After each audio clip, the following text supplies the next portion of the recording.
1:06 y vamos a conversar con el abogado, con nuestro queridísimo abogado Ángel Leal. Ustedes lo conocen, él es constitucionalista, es además uno de los abogados más sobresalientes en inmigración que tenemos aquí en Miami, sobre un tema que, a ver, yo quiero plantearles las dos caras de la moneda, porque realmente creo que en este momento y en el caso de Venezuela tiene que ser también así.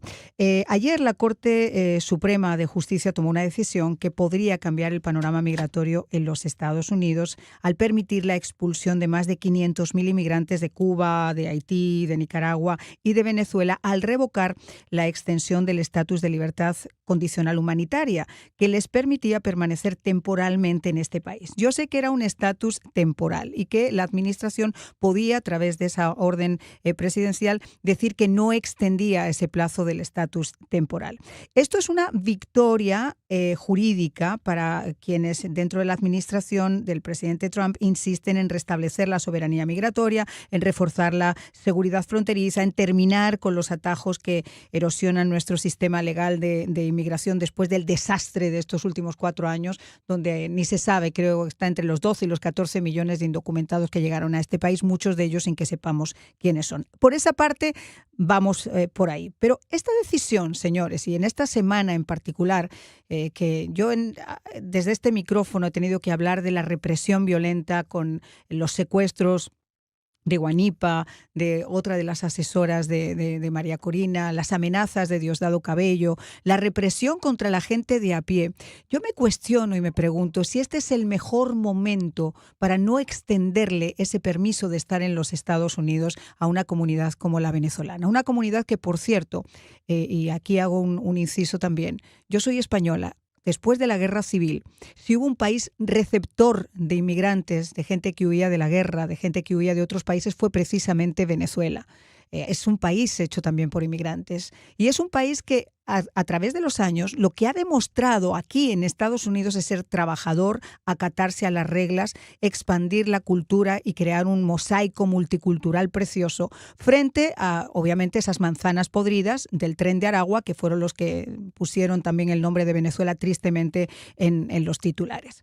Entonces, teniendo todo eso en cuenta, yo me pregunto y me cuestiono, ¿sería realmente o es este realmente por una cuestión de humanidad el mejor momento para poder deportar a estos venezolanos? Bueno, yo le voy a cuestionar eso precisamente a nuestro queridísimo abogado Ángel Leal, que no es fácil la pregunta, pero quisiera comenzar preguntándole, en términos estrictamente constitucionales, ¿cuál ha sido el argumento central de la Corte Suprema para avalar esta decisión? Volvemos otra vez a que un juez menor no tiene la potestad de parar una orden presidencial.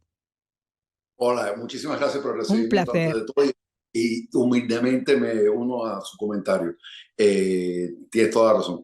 En realidad no sabemos, Marian, porque la decisión fue muy escueta y tiene que ver con una medida cautelaria que una jueza federal en Boston, Indira Talwani, emite, básicamente prohibiendo la cancelación del parol humanitario por los 2 años que se le había concedido a estas personas que vinieron de Cuba, Haití, Nicaragua y Venezuela. Esa medida cautelaria se apela al primero Distrito Federal de Apelaciones. El primer Distrito Federal de Apelaciones determinó que la medida cautelaria fue correctamente emitida y el Departamento de Seguridad Nacional, el Departamento de Justicia, apelan de inmediato a la Corte Suprema la medida cautelaria. Entonces, en una decisión muy escueta, dicen que la medida cautelaria deja de tomar efecto y que, por lo tanto, el litigio sigue a nivel de Corte de Apelación para determinar la legalidad de la cancelación de los paroles, de las libertades condicionales de las personas que vinieron bajo este programa de parol humanitario. Pero en realidad no sabemos el raciocinio de la Corte Suprema, más allá de que podemos especular de que están determinando de que por el momento esa medida cautelaria fue prematura y que el gobierno federal tiene el poder de revocar estas libertades condicionales si determinan que es en el mejor interés del país de poder hacerlo. Abogado, usted y yo hemos hablado en semanas anteriores con este tema del TPS. Hay muchas de esas 500.000 personas, de esos 500.000 migrantes que se beneficiaron con ese programa de libertad condicional, entre comillas, se han beneficiado ya de otros estatus o están en vías de obtener otros estatus de asilo, de visas profesionales, visas de Alien of Extraordinary Ability. En fin, hay muchas figuras que ustedes los abogados les han orientado para que lo hagan. Muchos de ellos ya están en esos procesos, pero hay muchos también que no. Yo sé que la política es política y que los políticos no siempre, obviamente, son los mejores y que no siempre todo lo que hacen es lo mejor.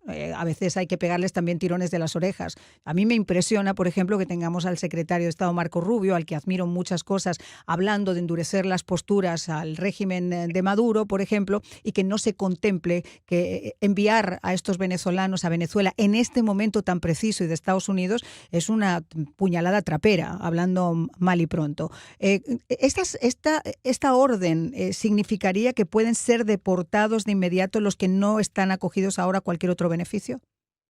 En teoría sí.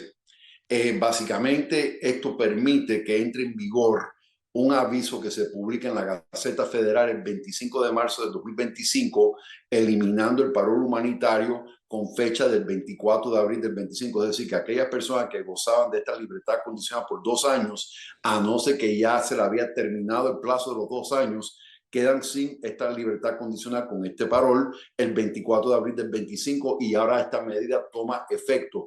Ahora bien, sí dice que aquellas personas que no tienen otra base legal para permanecer en el país deben de abandonar el país. Entonces, la clave ahora, como bien has descrito, es identificar si la persona tiene otra base legal para permanecer en el país. En el caso venezolano, una de las posibles bases legales de permanecer en el país era el TPS, pero en el caso venezolano estamos hablando del segundo grupo de venezolanos que entraron antes del 31 de julio del 23, tal vez con el paro humanitario, que se pudieron haber acogido también al TPS, pero producto de una decisión reciente de la Corte Suprema, que también hablamos en este espacio, básicamente la Corte Suprema ahora ha permitido la cancelación del TPS en ese caso hasta el 7 de abril del 25. Entonces, en la comunidad venezolana estamos hablando de un grupo de venezolanos que pierden el parol humanitario a partir del 24 de abril del 25, que perdieron el TPS a partir del 7 de abril del 25 y técnicamente quedan totalmente desprotegidos, a no ser que ya estén con asilo pendiente, que muchos de ellos están con asilo pendiente, y como bien describes, Marian, con algún caso de residencia pendiente, alguna petición por empleo, habilidades extraordinarias, título universitario avanzado, exención internacional. Es un poco complicado si entraron bajo parol porque tal vez no sean ajustables y eso ya pudiera implicar hasta un proceso consular, pero al final de cuentas lo importante ahora es identificar si la persona tiene una base legal para poder permanecer en el país. Ahora, le voy a hacer una pregunta quizá desde la ingenuidad, pero muchos de esos venezolanos, por no decir la gran mayoría, han llegado bajo este amparo huyendo de una dictadura que es reconocida internacionalmente, donde esta semana, como yo decía específicamente, se ha recrudecido con los secuestros de estos opositores, con las amenazas incluso de secuestrar a María Corina Machado, donde ha habido además manifestaciones concretas tanto de Marco Rubio como de otros altos oficiales de la administración Trump. ¿Hay espacio para excepciones humanitarias en este fallo? No a nivel generalizado. A nivel individual, a nivel particular, pudiera ser. Y esa es gran parte del tema del litigio, porque lo que pretende hacer la administración Trump es eliminar en masa el parol humanitario para aquellas personas que se pudieron haber beneficiado bajo el programa. El argumento de las organizaciones pro-inmigrantes de la parte demandante es que eso no se puede hacer de forma masiva, que se tiene que hacer a nivel individual particularmente. Entonces, en realidad, en estos momentos, no hay espacio para que se tome una determinación a nivel generalizado, sí a nivel particular, pero lo que estamos describiendo son condiciones generalizadas que ponen en peligro el seguro regreso de los nativos o ciudadanos venezolanos al país de origen, que es precisamente el motivo legal por el cual a una nacionalidad se le otorga el TPS. Pero en este caso se le revoca el TPS porque a pesar de que indiscutiblemente existe una condición temporal o de momento que no se le puede asegurar el seguro regreso de estas personas a su país de origen, claro. En este caso Venezuela, el gobierno federal ha determinado que no es en el interés nacional extender esa protección. Ahora, yo le voy a decir algo, y yo soy muy defensora de esta administración cuando tengo que serla, pero tengo que ser crítica. Kristi Noem, la secretaria, sabe de Venezuela lo que yo sé de pepinillos en vinagre. O sea, absolutamente nada. Y con sus declaraciones ha demostrado no tener conocimiento sobre eso. Nuestro secretario de Estado, gracias a Dios, sí. Y además ha sido un abanderado de la causa de Venezuela, ha sido un abanderado de la causa de Cuba, etcétera, etcétera, etcétera. Yo sé que estamos hablando en términos políticos. Creo que lo que le ha faltado, y es una opinión muy personal, a la comunidad venezolana es unirse como lo hizo la comunidad cubana en su momento. No han tenido una representación fuerte porque esto va a tener consecuencias políticas. O sea, aunque muchos de estos venezolanos directamente no puedan votar, pero yo tengo un amigo venezolano, yo tengo un familiar venezolano, y tú te das cuenta de que están tratando de llevar a un país donde les pueden castigar con la cárcel, con la muerte, con las torturas y con la represión. Oiga, que se lleven a un sudanés a Sudán, de todos los que han entrado, de los 12 millones, pues bárbaro. Que entren a los 600.000 chinos o 100.000 chinos que han entrado, bárbaro, porque en su país no pasa nada. Pero oiga, que usted se esté llevando a personas que pueden tener esas consecuencias en su país es grave. ¿Qué recomendaciones legales puede ofrecer hoy a quienes están bajo ese estatus? Que identifiquen si existe una base legal de poder permanecer en el país y en el caso de que no, porque estaban contando con este paro humanitario o estaban contando con el TPS que perdieron ahora el 7 de abril, pendiente al litigio. Y esto es importante destacar. Estas no son decisiones finales referentes a la legalidad de las medidas que se han tomado por parte de la administración Trump, tanto en referencia a la revocación del paro humanitario como en referencia a la cancelación del TPS del segundo grupo de venezolanos. Lo que simplemente la Corte Suprema ha permitido es que las medidas cautelarias prohibiendo la cancelación de estos beneficios no tomen efecto, es decir, que el gobierno puede cancelar el beneficio del paro humanitario, puede cancelar el beneficio del TPS, pero el litigio sigue.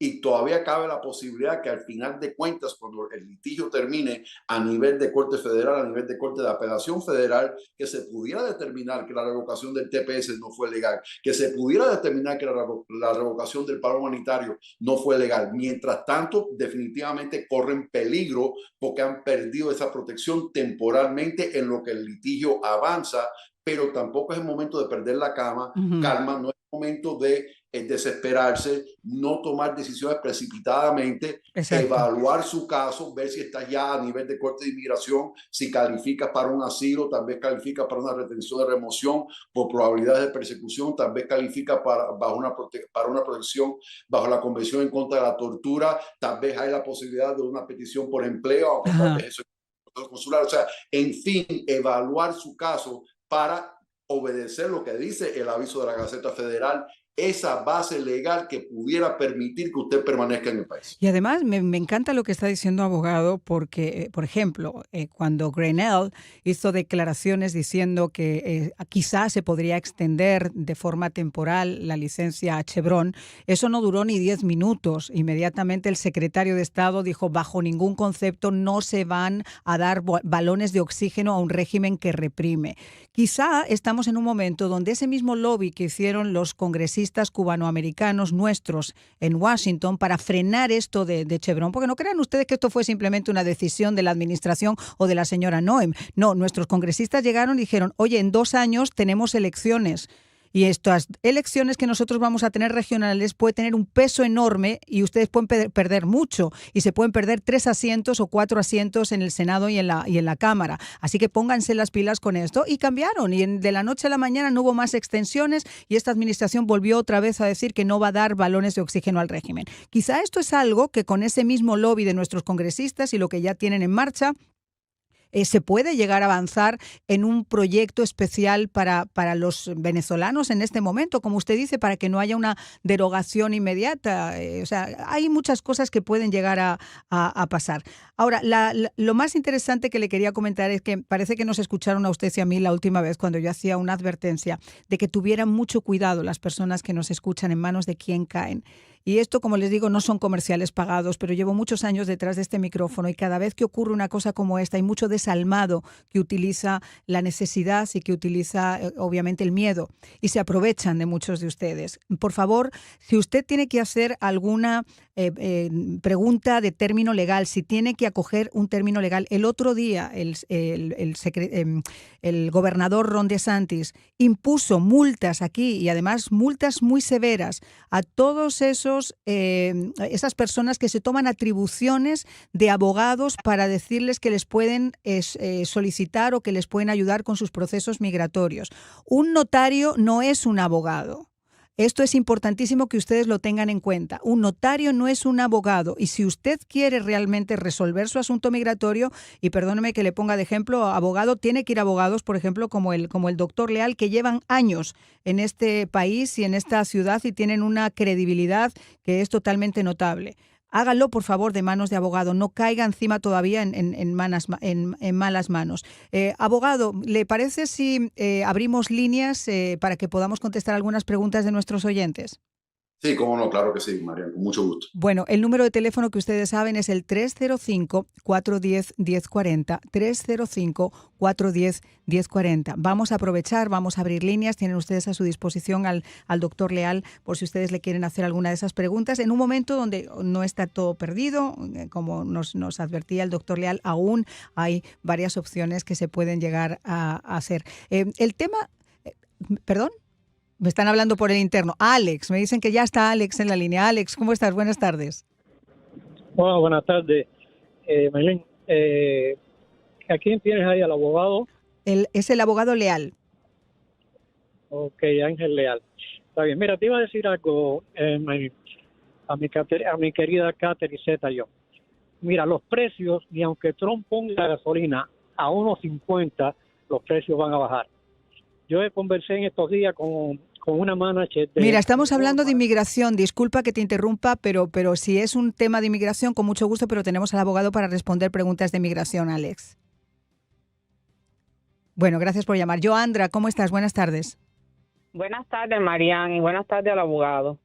Buenas tardes. Joandra, su pregunta. Sé que están hablando de paro, pero ¿qué pasa con las personas que tenemos reclamación? Por ejemplo, mi hermano casado reclamado con una ciudadana por una ciudadana americana y ya lleva casi 8 años de espera. Uf. Buena pregunta. La categoría de reclamación de hermano, entendí de hermano, está por el 2000, creo que por enero del 2011. Es decir, de acuerdo al boletín de visas, una reclamación que se haya presentado hoy, por ejemplo, demoraría aproximadamente 14 o 15 años que entre en fecha esa reclamación. Si se hizo hace 8 o 9 años, no está en fecha todavía, pero ya se está aproximando a una fecha donde posiblemente pudieran ya empezar la tramitación de la visa de inmigrante, porque hay una segunda fecha un poco más adelantada que permita adelantar el trámite en lo que la reclamación entra en fecha. También es importante notar si es una persona que ya está aquí en el país o está en el exterior, porque si está aquí en el país y tal vez tenga permanencia ilegal, también hay que ver si tiene un parentesco necesario para pedir un perdón de la permanencia ilegal, que dicho perdón nada más que se puede pedir en base a cónyuge o padre, mamá o papá residente ciudadano americano. Pero es un caso que debe de estar en proceso, no está en fecha todavía y hay que analizar esos aspectos. Bueno, muchísimas gracias. Alberto, ¿cómo estás? Buenas tardes. Hola, buenas tardes, gracias por la atención. Claro. Bueno, es complicado esto, soy venezolano, gracias a Dios, no tengo ningún tipo de problema en esto que están conversando respecto al fútbol y todas estas cosas. Pero sí tengo familia un poquito lejana, pero son familias, están acá y vinieron bajo estas figuras que están conversando y amigos también. Y me da un pesar como venezolano porque de verdad que la situación allá es dura. Entonces, la situación, aparte de todo lo que se está conversando, se está dejando a un lado algo que también entra en esto, que es la parte económica. Mucha gente está acá, y lo conozco de primera mano, que apenas están devengando algo para subsistir, porque bueno, hay que pagar unas cosas. Entonces, ¿qué implica esto también? Además de lo que ya se está conversando, que esto hay que tener dinero para poder pagar un honorario de un abogado. Ujú. Es complicadísimo, Ya. es complicadísimo. Hay quienes pueden clasificar para una situación de esa, como lo dice el abogado Leal, que es muy bueno, excelente, pero al mismo tiempo hay gente que no tiene el soporte económico Ya. para hacer todo eso. Ujú. Y entonces, de verdad que es lamentable, muy lamentable. Y bueno, esa es la aportación que yo les quiero decir. No, y bueno, Por lo- es muy interesante y tienes toda la razón, no toda la gente puede, pero bueno, tú sabes que por lo menos cuando tú llegas a un país, el tema migratorio lo tienes que solucionar, o sea que eso debe ser como el pan de cada día, es la prioridad, el poder tener la tranquilidad al menos de un estatus acá que te proteja a ti, a tu familia y te haga dormir tranquilo. Lourdes, ¿cómo estás? Muy buenas tardes. Sí, buenas tardes. Preguntarle al abogado Leal, yo tengo un caso que me toca de muy cerca. Es mi hermano. Mi hermano entró en este país en el año 70, con 10 años de edad. Tiene 65 años hoy. En los años 80 tuvo un problema con el que era esposo de ella. Y hace 30 años que está yendo a firmar ¿cómo se llama? A Miramar, a lo Miramar. que es la orden Ajá. de supervisión. Hace 30 años, porque tiene orden de deportación. Lleva 55 años en este país a una persona mayor. Entonces yo quería saber qué peligro corre, porque está enferma, ya tiene muchos problemas. Si hay alguna solución para estos tipos de casos. El padre de ella fue preso político. Todavía hay una persona viva aquí en este país de ese caso. Estamos hablando de los años 60, cuando su papá fue preso. Ujú. Entonces, ¿qué me hacer el doctor Leal para este tipo de casos? Porque tengo entendido que están deportando hasta terceros países a estas personas que en aquella época Ajá. eran jóvenes, pero ya son personas mayores y Ajá. son personas enfermas. Entonces, a ver, no sé qué me podría aconsejar. Pues vamos a preguntarle al abogado. Gracias, Lourdes, por tu llamada, abogado. Es muy buena pregunta y tienes toda la razón y no es el momento de confiarse. Muchísimos cubanos con órdenes de deportación que llevan décadas acá van anualmente a firmar con sus órdenes de supervisión aquí localmente en Miramar, con Inmigración y Control de Aduanas, y no pasa nada, firman, sacan hasta un permiso de trabajo con la orden de supervisión, pero técnicamente tienen órdenes finales de deportación. La señora tiene toda la razón. Sí se están efectuando deportaciones a terceros países, inclusive se está hablando y ya se han efectuado algunas deportaciones a Sudán del Sur. Eso está en litigio ahora. De hecho, esta semana hubieron argumentos orales en la Corte Suprema referente a la legalidad de deportar personas a terceros países sin darles una oportunidad significativa de argumentar que pudieran ser torturados en esos países y son enviados a estos terceros países. Pero a la pregunta de la señora, un caso como la de la hermana, primero quisiera saber si entró como residente o entró tal vez bajo parol, otro tipo de mecanismo y después se hizo residente acá. Segundo, la naturaleza del antecedente penal. Si es un antecedente penal referente a drogas, es un caso más difícil Ajá. porque es un delito mayor para efectos inmigratorios, pero si no es de droga, tal vez un delito de conducta inmoral, tal vez cabe la posibilidad de intentar una moción de reapertura con la Corte de Inmigración para tratar de reajustarla con un perdón, pero mucho depende de cómo entró, si se hizo residente y la naturaleza del delito. Por último, casos como ese que tienen familiares como presos políticos en Cuba, yo hasta consideraría una moción de reapertura para pedir una protección bajo la Convención en contra de la tortura, argumentando que es más probable que no, que una persona como la hermana suya pudiera ser torturada en el país de origen. Y por último, una persona ya mayor con condiciones médicas, con tantos años en el país, también presentaría una solicitud de un paro administrativo de la deportación con ICE para que en caso cuando se reporte la quieran detener, puedan determinar si le pueden conceder una acción diferida por un concepto de discreción prosecutorial, porque ella presenta motivos humanitarios para que no le efectúen la deportación. Entonces, sí hay algunas cosas que podemos hacer, pero hay que tener más información. Abogado, me están mandando muchos mensajes, obviamente no tenemos el tiempo para poder contestarlos, me están pidiendo el número de su oficina, que por supuesto lo voy a dar, pero hay un caso que dice, no soy venezolana, soy mexicana, llegué hace 20 años huyendo de los carteles en mi pueblo de México. Nos pasaron los coyotes, nunca pasé por un puesto migratorio, llegué a tener ID, pero entré ilegal. Espera, no entiendo mucho qué es lo que dice aquí. Dice, llegué a tener ID, pero entré ilegal. Ahora no tengo licencia. ¿Cuál es mi situación? Bueno, no sé, tendría que llamar. Es una situación un poco compleja, ¿no? Sí, diría lo único que sí. no debe de ser una persona sujeta a deportación expedita, no sé que haya firmado una deportación en la frontera, porque aunque entró de forma ilegal, lleva más de 2 años en el país, así que si llegara a haber algún tipo de contacto inesperado con inmigración, al menos debe de tener la posibilidad de comparecer ante un juez de inmigración. Bueno, pues ahí tiene la respuesta también. Por supuesto que vamos a seguir conversando con el abogado Ángel Leal más adelante. Y aquí les dejo el número de teléfono que me estaban pidiendo. Es el 305-856-3139. Repito, 305-856-3139. Es importantísimo que ustedes hagan por lo menos esa averiguación, que conversen, que comenten su caso, porque, señores, no todo siempre está perdido y siempre hay posibilidades de que cuando se hace con un poquito de tiempo, aunque estemos ahí, las cosas salgan mucho mejor. Abogado Leal, qué gusto. Igual para mí. Muchísimas gracias, Marian, por el espacio. No, por favor, no, gracias a usted por su tiempo. Cómo no, a la orden siempre. Gracias. Repito, el teléfono de la oficina del doctor Leal es el 305-856-3139. Señores, vamos a hacer una pausa. Vamos